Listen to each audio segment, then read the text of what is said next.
ഉണ്ടാക്കി കഥ പറഞ്ഞ് എൻ്റെ കഥയുടെ സ്റ്റോക്ക് തീർന്നു പറഞ്ഞേ ഞാൻ ഉണ്ടാക്കി കഥകൾ പറഞ്ഞു. എൻ്റെ മകളും അത് ശീലിച്ചിരിക്കുന്നു. എൻ്റെ ഗർഭപാത്രത്തിന് ധന്യത കിട്ടിയ ഒരു ചെറിയ നിമിഷമാണ്. ലോകത്തിൽ വിശ്വസാഹിത്യകാരൊക്കെ ഉണ്ട്, പക്ഷേ ഈ ഒരു ചെറിയ കഥയിലൂടെ ഒരു കുഞ്ഞു ഗ്രാമത്തിൽ എൻ്റെ മോഹങ്ങളിലൂടെ എൻ്റെ ഗർഭപാത്രത്തെ ധന്യമാക്കിയൊരു നിമിഷമാണ് എന്ന് പറഞ്ഞ ഒരമ്മയെ ഞാനിവിടെ ഓർക്കുന്നു. അമ്മയില്ലാത്ത എല്ലാവർക്കും അറിയാം, അമ്മയില്ലാത്ത മക്കൾ അനാഥരാണെന്ന പോലെ ഞാൻ വിതുമ്പുകയാണ്. അമ്മ ഇവിടെ ഇല്ലല്ലോ എന്നുള്ളത്. പിന്നെ താമരക്കുളത്തെക്കുറിച്ച് എൻ്റെ സഹോദരനായ രാജൻ സഹോദരൻ ഞങ്ങളെപ്പോഴും കൂടാറുണ്ടായിരുന്നു.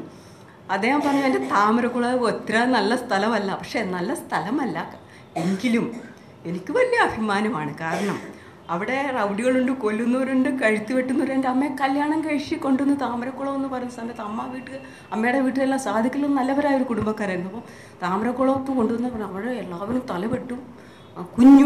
കായംകുളം കൊച്ചുണ്ണിയുടെ അനന്തരവരുടെ വീടൊക്കെ ഉള്ള സ്ഥലമാണ്, സൂക്ഷിച്ചു പോകണമെന്നൊക്കെ പറഞ്ഞിരുന്ന സ്ഥലത്ത് ഞാൻ എൻ്റെ വിവാഹം കഴിഞ്ഞ് റിസപ്ഷൻ നടത്തിക്കൊണ്ടിരുന്നത് ഒരു കൂട്ടം ചുമട്ട് തൊഴിലാളികളായ എൻ്റെ സഹാക്കൾ എൻ്റെ മുന്നിൽ വന്നു, ചുമന്ന് ഉടുപ്പിട്ടിട്ട്.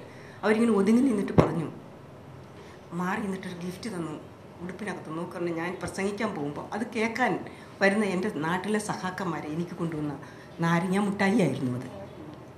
ഇത് ഞാൻ അഴിച്ചു. ഹൈജീനിക് ആയിരിക്കാം എന്തോ, അവരുടെ വിയർപ്പ് എനിക്കിഷ്ടമാണ്. ഞാൻ പണ്ടേ കഴിച്ച് ശീലിച്ചതുമാണ്. അത് ഞാൻ ആർത്തിയോടെ പോയിട്ടു.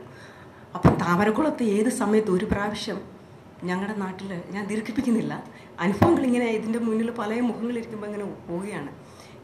ഇവിടെ സജീവ് ഇരിപ്പുണ്ട്, ആലപ്പുഴ ASFൻ്റെ സെക്രട്ടറി ആയിരുന്നു. ഇപ്പം പഞ്ചേരിയിലെ കോടതിയിലെ ഗവൺമെൻറ് പ്ലീഡറായിട്ടിരിക്കുന്നു സജീവ്.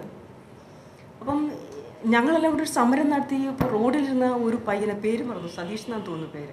സതീഷിനെ ഒരാൾ ബസ് ഇടിച്ച് കൊന്നു. എന്ന് വെച്ചാൽ ബസ് അവിടെ നിന്ന് എടുത്തുന്നില്ല. വിദ്യാർത്ഥി, ആലപ്പുഴ പ്രസിഡൻ്റായിരുന്നു ഞാൻ അന്ന് ജില്ലാ വിദ്യാർത്ഥി ഫെഡറേഷൻ്റെ.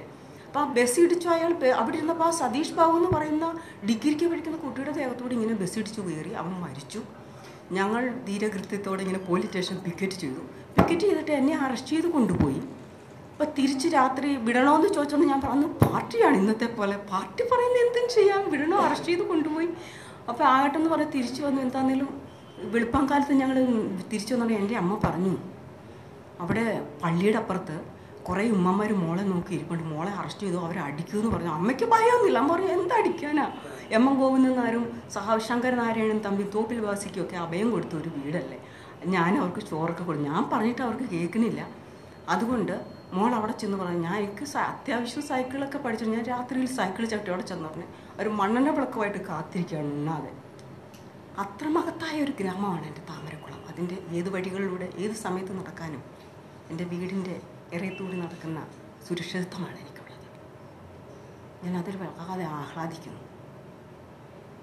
പിന്നെ രണ്ട് N.E. ബൽറാം, കമ്മ്യൂണിസ്റ്റുകാർ കാണേണ്ട ആദർശവനായ മഹത്തായ വ്യക്തിത്വമാണ്. മാർക്സിയൻ സൗന്ദര്യശാസ്ത്രത്തെക്കുറിച്ചൊക്കെ അദ്ദേഹത്തിൻ്റെ ബുക്കുകൾ ഞാൻ 8ാം ക്ലാസ്സിൽ വെച്ച് വായിച്ചിട്ടുണ്ട്. ഞാൻ എന്തോ ചെറുപ്പകാലത്തിൽ ഞാൻ വീട്ടിൽ ഇതുകൊണ്ടായിരിക്കും നന്നായിട്ട് വായിച്ചു തരാം. അപ്പം അന്ന് ആരാധിച്ചുകൊണ്ടായിരുന്നു അദ്ദേഹം എന്നോട് ഗാർഗിയുടെ കഥ പറഞ്ഞു. ഞാൻ പിന്നെ ഗാർഗിയെ അന്വേഷിച്ച്, ഞാനിവിടെ ബ്രിട്ടീഷ് ലൈബ്രറിയിലൊക്കെ വന്നിട്ട് ഗാർഗിയെ അന്വേഷിച്ചറിഞ്ഞു. N.E. ബൽറാം സഖാവ് ഏറ്റവും നല്ലവനായ, ഏറ്റവും സത്യസന്ധനായ അദ്ദേഹത്തിൽ നിന്നാണ് എനിക്ക്. എന്നിട്ട് ഈ ബുക്ക് ഞാൻ അദ്ദേഹത്തിന് അടിമവംശം എന്ന് പറഞ്ഞ പുസ്തകം അദ്ദേഹത്തിൻ്റെ കയ്യിൽ കൊടുത്തു എഴുതാൻ.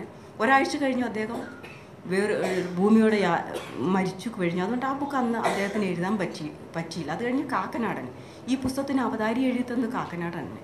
ഒരു മാനസപുത്രി എന്ന നിലയിൽ അദ്ദേഹം എൻ്റെ ഹൃദയത്തിലേക്ക് ഏറ്റുവാങ്ങിയത്. ഒന്നിച്ചിരുന്ന് ഉണ്ണുക, എവിടെ പ്രസംഗിക്കാൻ പോകുമ്പോഴും എന്നെ കൊണ്ടുപോവുക.